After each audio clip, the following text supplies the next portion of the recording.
മനുഷ്യൻ ഇങ്ങോട്ട് അടുത്തു പോരുത്. എടാ കുട്ടപ്പ, ഞാൻ പറയുന്നത് കേൾക്കൂ. കത്തി താഴെയിടൂ. ഞങ്ങൾക്ക് മാത്രമേ നിന്നെ രക്ഷിക്കാനാവൂ. കത്തി താഴെയിടൂ. ഞാനാ പറയുന്നത്. കത്തി താഴെയിടൂ.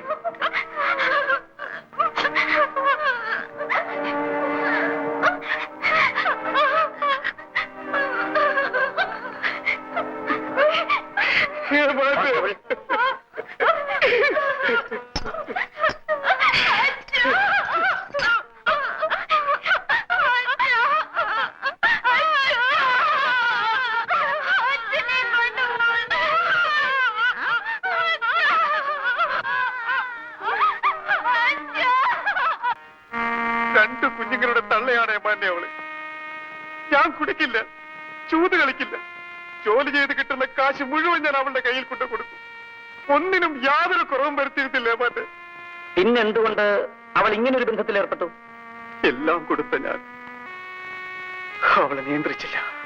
അവർ രണ്ടുപേരെയും വെട്ടിക്കൊള്ളുകയാണോ അതിനുള്ള പ്രതിവിധി? സ്വന്തം ഭാര്യ മറ്റൊരുത്തിന്റെ കൂടെ കിടക്കുന്ന കണ്ടാൽ അവരെ വെട്ടിക്കൊല്ലാതെ പിന്നെ ഞാൻ എന്ത് ചെയ്യണം മാന്നെ?